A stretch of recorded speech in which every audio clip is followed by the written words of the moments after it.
months after his inauguration, when President Trump pledged that he would end the war in Ukraine within 24 hours, now he's been forced to adopt a very different approach towards Russia. One that, at least on paper, seems to be remarkably close to that of his predecessor, Joe Biden. And that is to arm the Ukrainians to fight off the Russian invasion. On Monday this week, Trump announced the U.S. decision to send more than a dozen Patriot missile batteries to Ukraine in the presence of the visiting NATO Secretary General Mark Rutte. For President Trump, the decision to sell arms to Ukraine, although he did say that Europe will foot the bill, marks a complete reversal in his Ukraine and Russia policy. Not just that, he even threatened Russia with deep sanctions on energy exports in the next 50 days if it does not negotiate a ceasefire. But the question is, will Putin listen? Will Putin play ball with Trump? And I'm disappointed in President Putin because I thought we would have had a deal 2 months ago, but it doesn't seem to get there. So based on that, we're going to be doing secondary tariffs if we don't have a deal in 50 days. It's very simple. And they'll be at 100%. And that's the way it is. Even in his statement of support for Ukraine as he sat in the Oval Office along with Mark Rutte, the NATO Secretary General, President Trump made it clear that he planned to keep his distance from direct involvement in this war. Instead, he blamed the Democrats for this war. He called it Obama and Biden's war. I go home, I tell the First Lady, I spoke to Vladimir today. We had a wonderful conversation. She said, oh, really? Another city was just hit. So it's like, look, he's, I don't want to say he's an assassin, but he's a tough guy. It's been proven over the years. He's fooled a lot of people. He fooled Bush. He fooled a lot of people. He fooled Clinton, Bush, Obama, Biden. He didn't fool me. But Trump's belligerence hides a plain feeling of betrayal that he feels at the hands of Putin. Even if he did not use the words, the tone was a dead giveaway. That Trump felt deceived by President Vladimir Putin of Russia. Trump was hoping there would be a quick resolution. He was hoping on the calculation that Putin wanted a quick end to this war, and he was willing to do so if he got an ending on his own terms. But Putin had other ideas, and this is where Trump grossly miscalculated. The Russian summer offensive has been largely going in Putin's favorable way. Russia now is firmly in control of most of eastern and southern Ukraine, and now he's pressing the advantage on the battlefield. Putin wants more. He wants more Ukrainian territory. During last year's presidential campaign, then candidate Trump, who went on to become president for a second term, he had vowed a quick resolution to the Ukraine war. And his argument on the campaign trail was that Trump alone had the stature to deal with the Russian leader.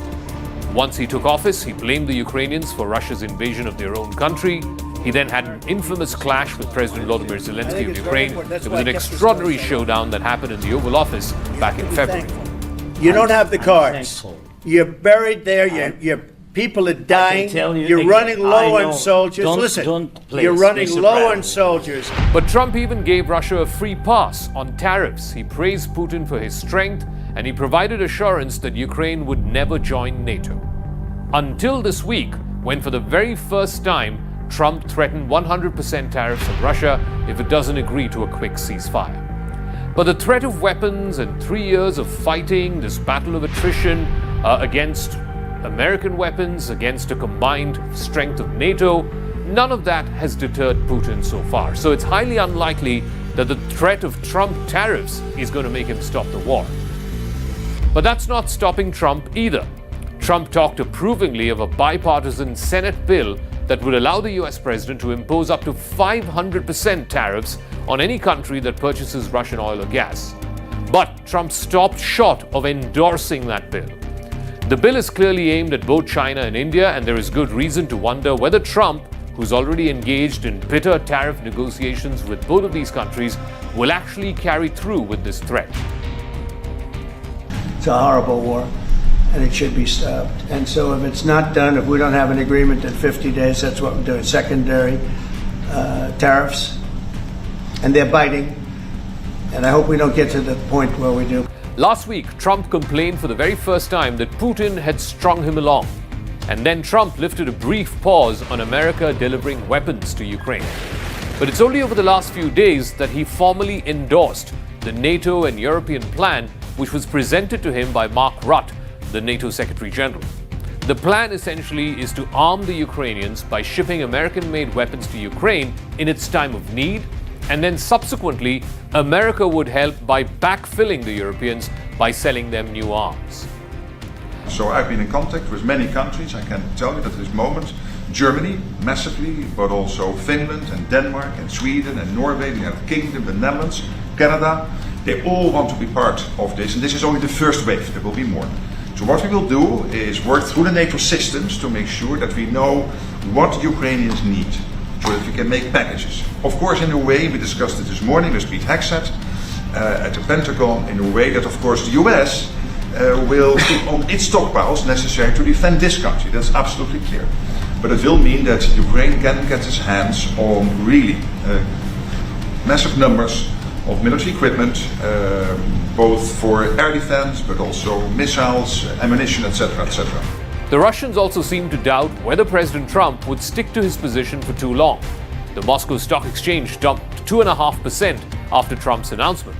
It was perhaps reflective also of the relief that sanctions were not going to be immediately imposed. The reading in Moscow seems to be that if this is all that Trump has to say about Ukraine, then for now at least, the threat of a full-blown war between America and Russia has receded. Trump, though, could change his mind anytime between now and early September when that 50-day deadline runs out. Trump has repeatedly changed his tariff deadlines for various countries. There is no reason why he won't do the same with Russia.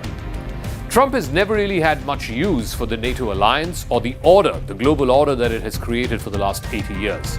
Nor has he ever in the past decade condemned Putin with the same level of ferocity that Biden did. Trump, in fact, has never called the 2022 Russian invasion illegal. He, in fact, praised Putin for a smart, if violent, land grab. He has also approached the sporadic negotiations over a ceasefire and a possible peace deal as a real estate transaction, the one in which he has envisioned that Putin will basically hold on to whatever land he controls now in the south and the east of Ukraine. But Putin does not view this as a real estate transaction. He wants more. He doesn't view this war as a war over territory. For Putin, this is about Russia re-establishing its primacy in the existing global order. This is about extending the Russian motherland, as it were, into some kind of a Pax Russiana, which used to exist in the 16th and 17th centuries.